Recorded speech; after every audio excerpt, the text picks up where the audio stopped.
Ladies and gentlemen, welcome to the India Today Conclave here in Mumbai, where we are joined by a very special guest, someone well known to this part of the country because he delivered 8 budgets and 1 vote on account, delivered what many people believe was India's dream budget of the late 90s that brought taxation rates down, which is always supported by all of us, has played various roles, Finance Minister, Home Minister, and indeed in his latest avatar was the chairperson of the Congress Manifesto for 2024, which became a huge talking point. Please welcome Mr. P Chidambaram.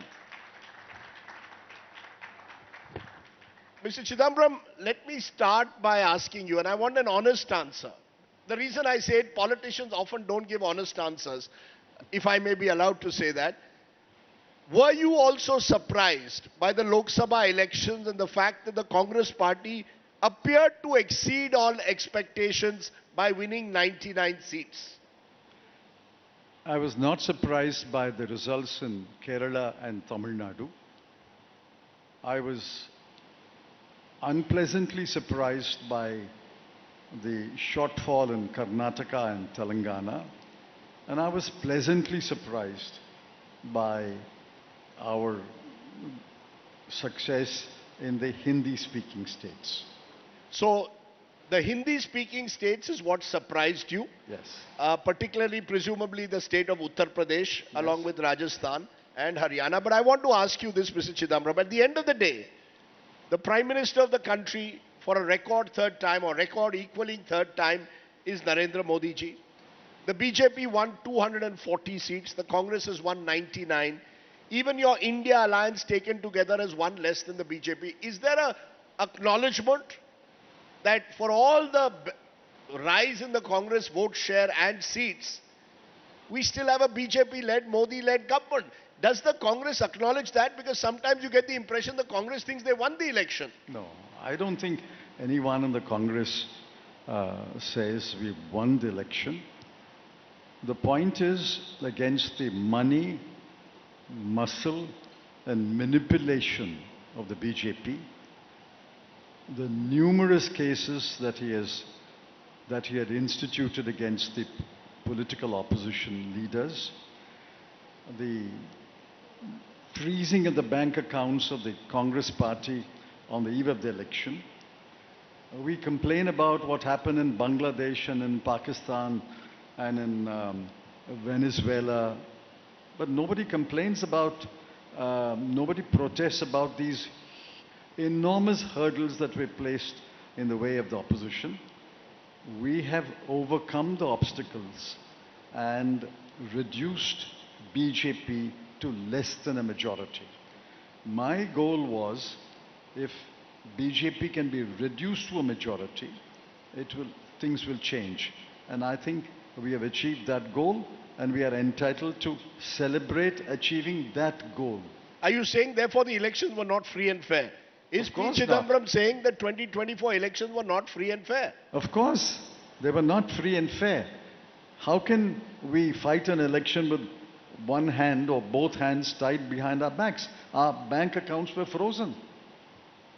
Please understand that.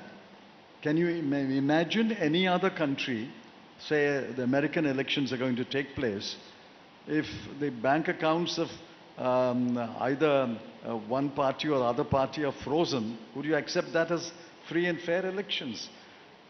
They were substantially, people were allowed to vote, but there were so many hurdles placed in the way that they are less than fair and less than free.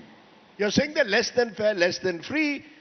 There will be those who say, and we'll come to your manifesto which you brought with you in a moment, but the fact is that the Congress also claimed Samvidhan khatre mein hai. Rahul Gandhi was going around the country with a pocket constitution in his hand, claiming that the constitution was in danger if the BJP was re-elected. Did you willfully spread this misinformation, disinformation, that if the BJP comes to power, reservations will go and Samvidhan khatre mein hai? So, while the elections you claim are not free and fair, did the Congress also play fair? The constitution was in danger. I have campaigned in hundreds of villages. You think The concern is only in a city like Mumbai or Delhi. In the villages, in that short 5-7 minute speech, I have pointed out that the constitution is in danger. How?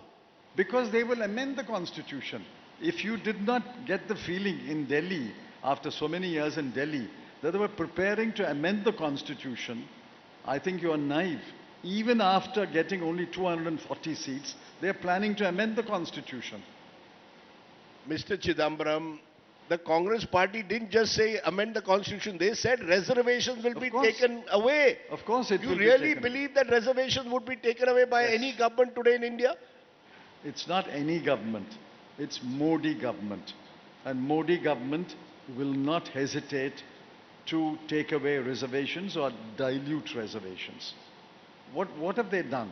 The 10% EWS, 10% EWS is a dilution of reservation. Economically weaker sections getting 10% reservations. Economically weaker sections minus the weaker sections of the scheduled caste, scheduled tribe and OBC. So what is it?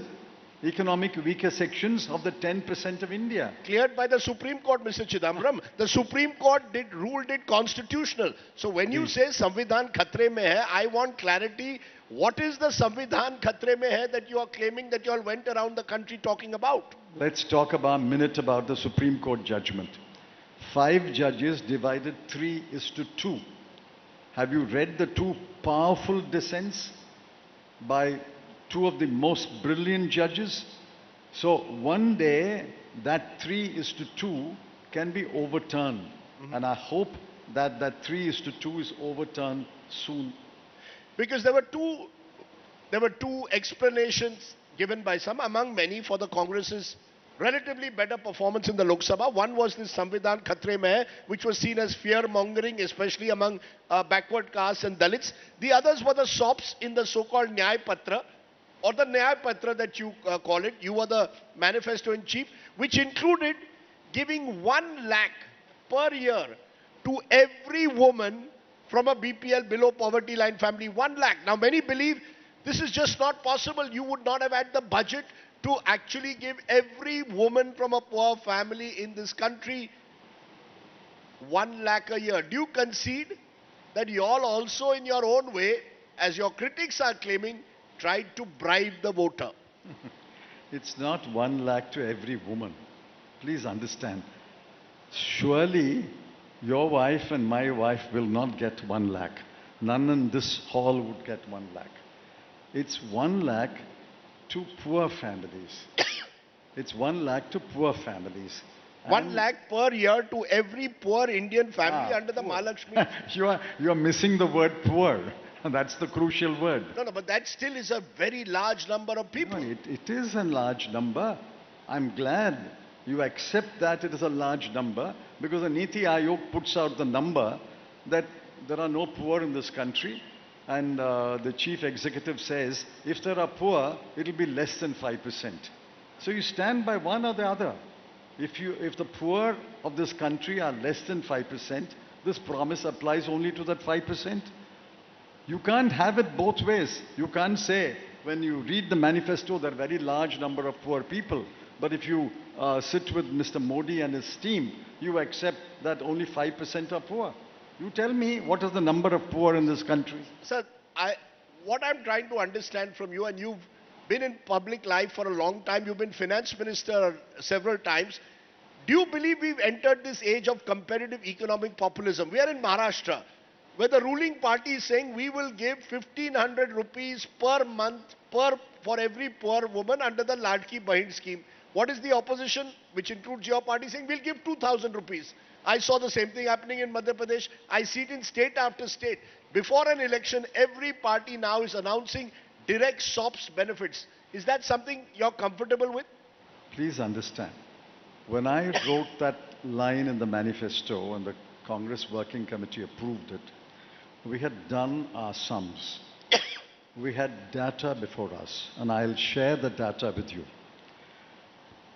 The monthly per capita expenditure, monthly per capita expenditure, what we call MPCE, the median That is 50% are above that, 50% are above that.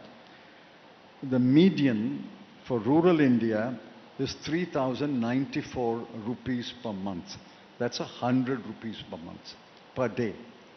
In urban India, it is 4,963. It's about 150 rupees a day. So 50% of the people of India are spending 100 rupees a day or 150 rupees a day. Now, forget that median. I'm not saying all of them are poor.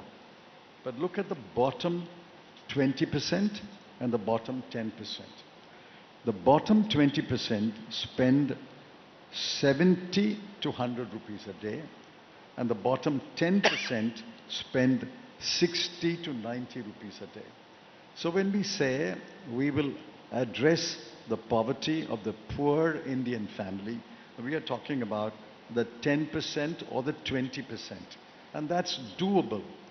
We have done our arithmetic, we have consulted economists, and we have consulted people who are fiscal experts, and this is doable over a period of 5 years. It's not on day one we will start issuing the checks. There will be selection, there will be adjustments, and over a period of 5 years, it's doable. So when we make a promise, when we made the promise in this manifesto, it was not an empty promise, it was not a hollow promise. I don't want to comment upon hollow promises made by other parties. The promise we made, I defended, and if we had come to power, we would have implemented it. But let me give you where the problem comes, Mr. Chidambaram. The pension scheme. You were among the advocates of the new pension scheme originally, that we cannot go along with an old pension scheme where I get 50% of my last drawn income. Your government moved to change it. The present government brings it. The moment you went into the opposition, Mr. Chidambaram, you opposed it. Now what do we have? A unified pension scheme. Again, you seem to be opposing it, though most people believe it's a useful amendment. Is it in politics that where you stand depends on where you sit? When you're sitting in the opposition, you say one thing. When you're sitting in government, you say one thing. That's the problem in India at the moment. I've counted 5 factual errors in your statement. First, the new pension scheme was introduced by Mr. Vajpayee's government, not by our government, number one. And number two, Vajpayee's government maintained the new pension scheme. We maintained the new pension scheme. And Mr. Modi maintained the new pension scheme for 10 years each. Altogether, for about 22 years, we maintained the new pension scheme. So don't attribute the new pension scheme only to the Congress party, number one. No, you did not oppose it. Just a moment. I maintained the new pension scheme. Why would I maintain the new pension scheme if I did not support it? We supported the new pension scheme because the underlying argument of the new pension scheme is an unfunded pension scheme is a fiscal disaster. I still believe that. Unfunded pension scheme is a disaster. Now, unfortunately, the government employees associations are stoutly opposed to that. And yes, political parties have adopted different positions in different states and state elections because the state governments have to necessarily, willy-nilly follow the central government. Eventually, they will have to follow. But then, when Mr. Somanathan came to the Finance Committee, I asked him, listen, a committee has been appointed under you. Are you supporting an unfunded pension scheme? He said, no, sir. I support a funded pension scheme, but we have to find a middle way between NPS and OPS. I said, good luck. As long as you don't dilute the principle that it is a funded pension scheme, I have no objection if you are tweaking the new pension scheme. That's my position. No, that's your position. It's not your That's my party. party's position. No, sir. You're being, if I Sorry. may, sir, you said I had 5 factual errors. I may point out you're being disingenuous. Show me You where know, the your party... party goes state after state and says we will bring back the old pension scheme. Show From me... Himachal Pradesh to Telangana, you go back. In Rajasthan, old pension scheme. You come on this program and say, sir, unified pension scheme. I support it. It's a middle way. No, Please no, no. tell that to Rahul You are Gandhi and putting your words chief in my mouth. ministers. You're putting words in my mouth. I'm sorry to interrupt you. Sir. This is a manifesto for the national government. If a state government is wealthy enough, has the funding, has the money, resources to start a different pension scheme, let it do it. I'm talking about the national government, the central government. I'm only talking about the central government. You are mixing up state government and central government. I'll tell you why, sir. Because your own state governments, Himachal, a good example, is struggling now with its finances. If you go with the old pension scheme in Congress-ruled states, they will suffer, and you know this better than anyone else, possible economic consequences. I am not talking about a state government's promises, a state government's finances. I am only concerned about, I was only concerned, and I'm talking only about the central government.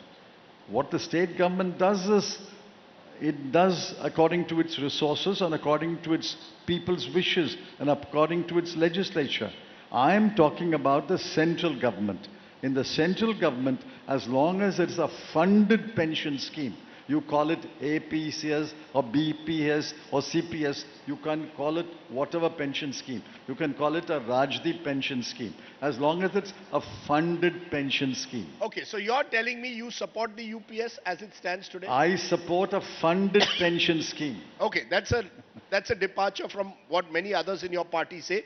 But I want to understand this. Where has my party said anything contrary to what I'm saying? National Party. CWC. Where is it said? Very interesting. You're making a distinction between the national party and the state party, Well, sir. state governments can follow their own policy. Okay, sir. Let's come to the next critical issue. In your Nyay Patra, you said, Congress will conduct a nationwide socio-economic caste census to enumerate the caste, subcaste and their social economic conditions. Based on the data, the party will strengthen the agenda for affirmative action. Then you went beyond that. The party guarantees it will pass a constitutional amendment to raise the 50% cap on reservation for SC, STs, OBC. Absolutely. Absolutely correct.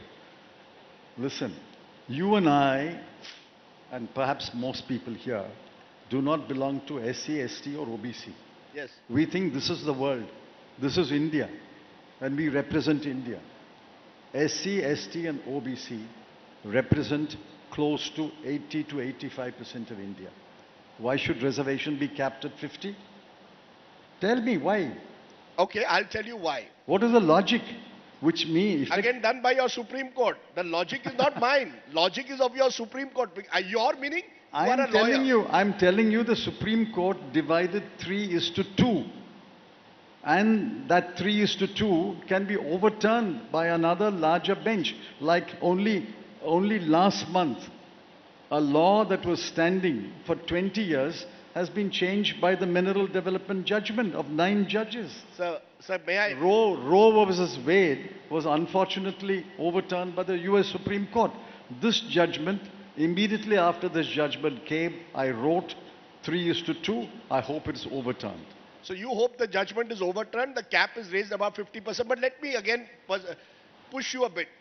Where you stand depends on where you sit. 2000, no, one Cliché minute. again. 2009, you're in government. Veerappa Moily, your minister, wants to bring a caste census. Yes or no? Apparently, I don't know whether you were among those who opposed it, but I was told you were. You said you don't want a caste census. In 2011, you have a census, you have the caste enumeration, you don't make it public. In Karnataka, you carry out a caste survey, you don't make it public. And yet in this Nyay Patra, you are telling us we want to have caste census for OBC, SC, STs. Where you stand depends on where you sit, Mr. Chidambaram. Third time, a cliché, you should find new clichés, not the cliched cliché. Given to me by Dr. Shashi Tharoor, the party man. Be that as it may. Listen, we support a caste census. When we were in government under Dr. Manmohan Singh, we conducted a socio-economic caste census. Yes. Prior to 1931, every census asked a question of caste. So asking caste in a census, in a regular decennial census, or in a special census is not unusual or out of line. Asking a question about a person's caste.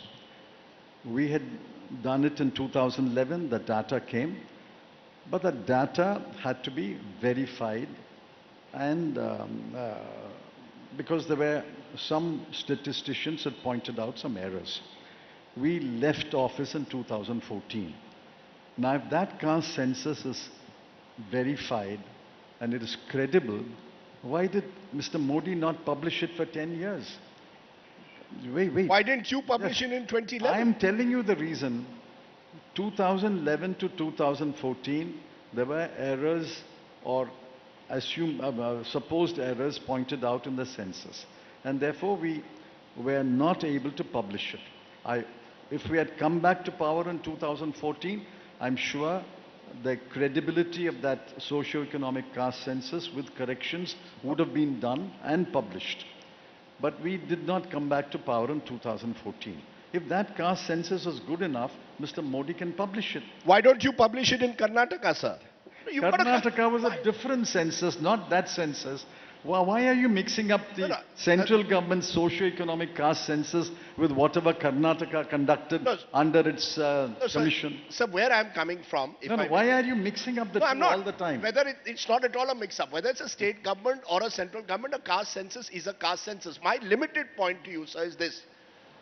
What do you then do with the socio-economic caste census? Because Rahul Gandhi says, Jitni abadi utna hak. I am in Maharashtra today. Marathas are calling for reservations. There are OBCs who are saying we will not give any of our reservations to the Marathas. You say 50% cap must go.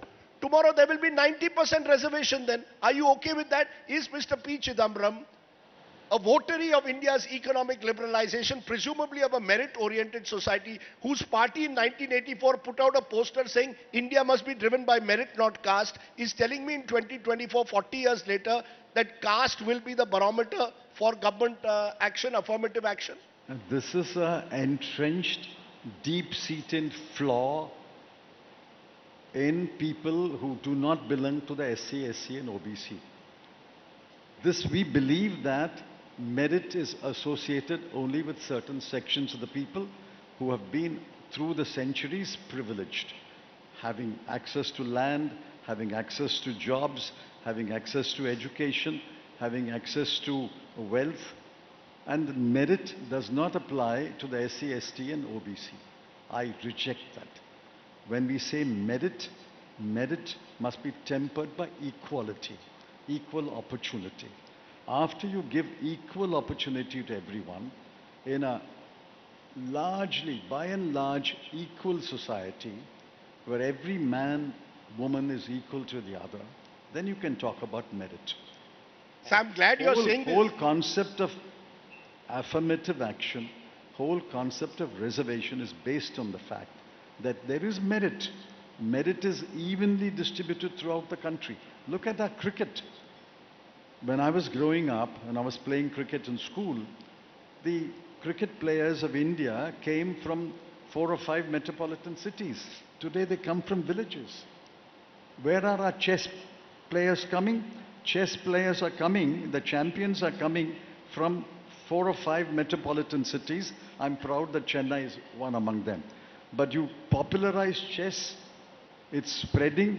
You will find chess champions coming from villages. Sir, I am delighted you're saying this. All I am saying is this is not what your Congress party stand was in the 80s and 90s when you all were among those who even opposed VP Singh on Mandal. I am glad to see that Rahul Gandhi seems to have made you a Mandalized party today. Listen, don't bring... I speak for the Congress party today, to you. Sir. I speak for the Congress party. Don't set up a mythical Congress party between us. You ask me, I speak for the Congress party. But you agree that this is a shift in stand? Huh? This is a shift in stand. No, it is an articulated stand. You have not understood our articulated stand. It's not my fault. Okay, so just one final word on this before I move on. When Rahul Gandhi says, Jitni abadi utna haq, are What you is- saying 80-90% reservation if necessary? You please translate it word by word. Okay, I'll translate. Jitni abadi means how much population, rights will be proportionate to population. Jitni abadi utna haq.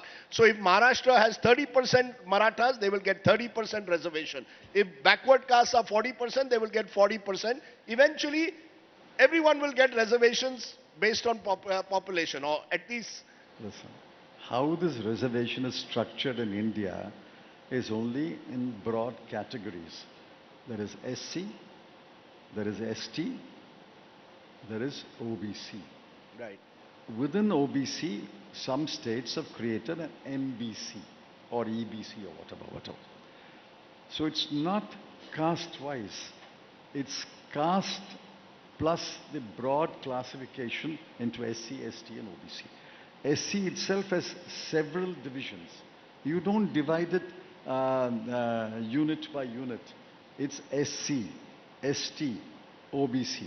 What Mr. Rahul Gandhi meant was, if the SC used to be 17, 18, 15% 15%. central government, some states it's 16, 17.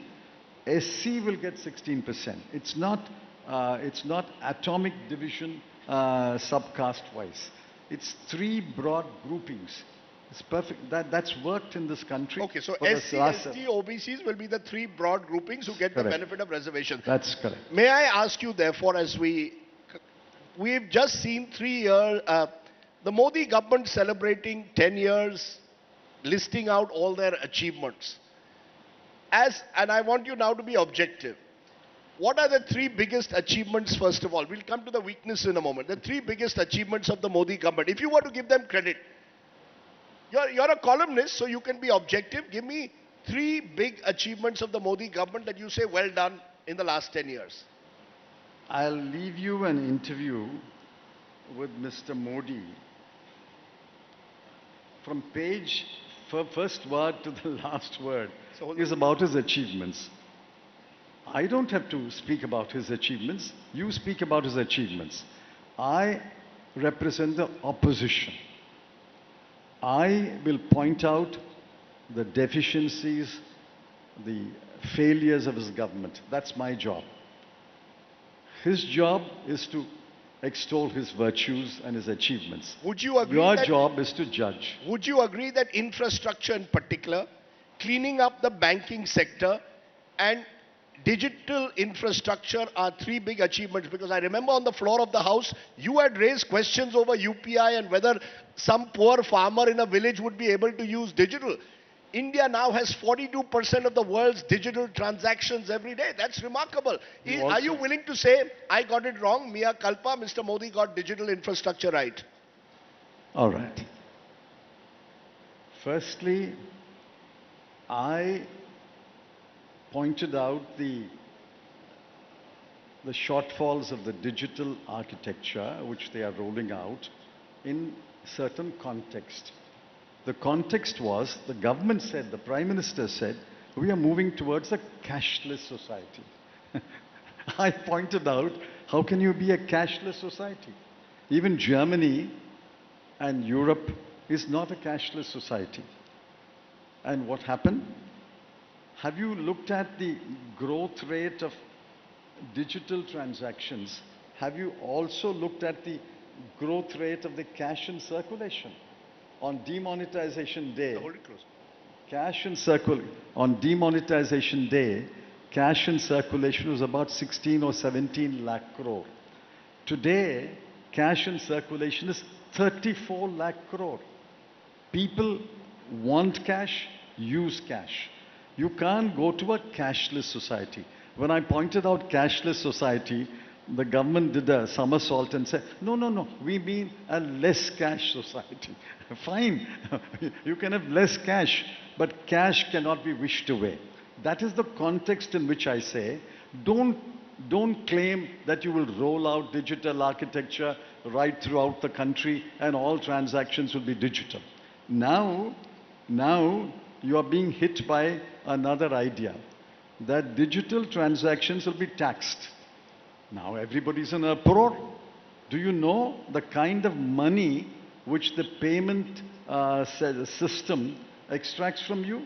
Every time you use a cash card, a credit card, a debit card, you do a digital transaction, somebody's making a huge amount of money. When I give you cash, nobody in between makes money. Now it's hitting people that digital is useful. Digital is a great improvement. Digital has made money transfers very good. Nobody is questioning that. But digital will be there. Cash will also be there. Okay. Number one. Number two, remember, in digital transactions, somebody between you and me is making a profit. Okay, since you spoke about cricket, what were you, a batsman or a bowler? You said while growing up you played cricket. I was a failure as a batsman and a failure as a bowler. So okay. I gave up cricket. But let me give you therefore a full toss at the end.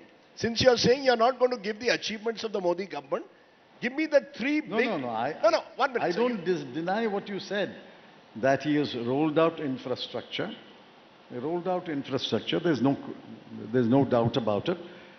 Because take roads, for example. It started in Vajpayee's Golden Quadrilateral. We vastly improved it over the next 10 years. Mr. Modi has vastly improved it over 10 years. Why? Because we have large companies. Companies have grown bigger. They can accept bigger projects. Technology has changed. Banks are in better health, but I want to ask... Banks are in better health from your point of view. If I go to the villages, they tell me banks don't give education loans. Banks don't give agricultural loans. They want us to pledge gold. And gold loans, they are disguised as gold loans, but it's really for agriculture. Okay, so Two. Yes. Therefore, banks are better for you, for maybe for me, not for the poor people. Okay, our time's up, but I still want to therefore ask you very quickly. The three things that the Congress party would do, which this government has not done, the three weaknesses of the Modi, easier for you, that's why I said full toss. Three weaknesses of the Modi government and how the Congress would address it in 1 minute. Your time starts now. The three weaknesses of the Modi government is institutional capture. Okay, one. Which you did not do. You didn't reduce the CBI to a cage parrot. Okay. Institutions are not CBI and ED. Institutions are the various, for example, the environmental committees are 60% to 70% vacant. Okay. Environmental Protection Committee, institutional capture, institutional neglect is number one. Which you would change, right? Number two, there is infrastructure is being built, no doubt about it, but it's not infrastructure for the poor. It's infrastructure biased towards the rich. For example, do you know that the number of unreserved compartments, second-class compartments, second-class sleeper berths have been drastically cut to roll out Vande Bharat and the other fancy trains. And the fare has been hiked by 30% to 40%. The infrastructure must bias towards the infrastructure required for the poor. You build your national highways where you can drive your Mercedes-Benz, but also build the rural road to the village. Make sure that the water supply to the village. Third and final. Number two. Number three, this misuse of investigating agency, which is holding back our economic growth. I have spoken to hundreds. I was on a flight yesterday. One flight, I met a couple of industrialists, one flight. Everybody has a fear. Everybody has a fear that somebody will knock on his door in the midnight. Small businessmen to big businessmen, which is holding back economic. See, trade, MSMEs, particularly trade, in the MSMEs, export, import, all that depends if you are left free. Yes, he may make mistakes. He may break the law here and there. Punish him. Okay. Do you know that GST authorities are beginning to arrest people? Now, have you heard of sales tax and excise? In all my career as a lawyer, I've heard of an isolated case here, an isolated case there for an excise violation or a sales tax violation. Somebody was arrested, he was let out on bail. Today, GST guy threatens you, arrest or pay. Pay or arrest. Now, if GST is going to become another ED, another SFIO, another CBI, another the Narcotics Bureau, they won't tell you. Talk to them separately. Okay, you're saying fear is in the air. Fear is in the air. We banished some of it. We prevented spreading by this election result, and I congratulate the people of India for cutting down Mr. Modi to size. I wish they had cut him down by another 40 seats. He would not be in power. Well, if they had cut him down by another 40, you might have become finance minister once again. Well, I'm not looking to become finance minister, but we would have certainly, if I become minister, I'll become a minister for cleaning up. 2 years it will take to clean up all the monstrosities that they have done to various parts of Indian government. Okay. Mr. P Chidambaram was speaking very plainly. I hope that the ED doesn't knock on your door tomorrow morning. With that hope, I leave you here. Ladies and gentlemen, P Chidambaram on the Congress manifesto and what he believes is right and wrong with the Modi government. Thank you so much, sir, for joining us. Thank you.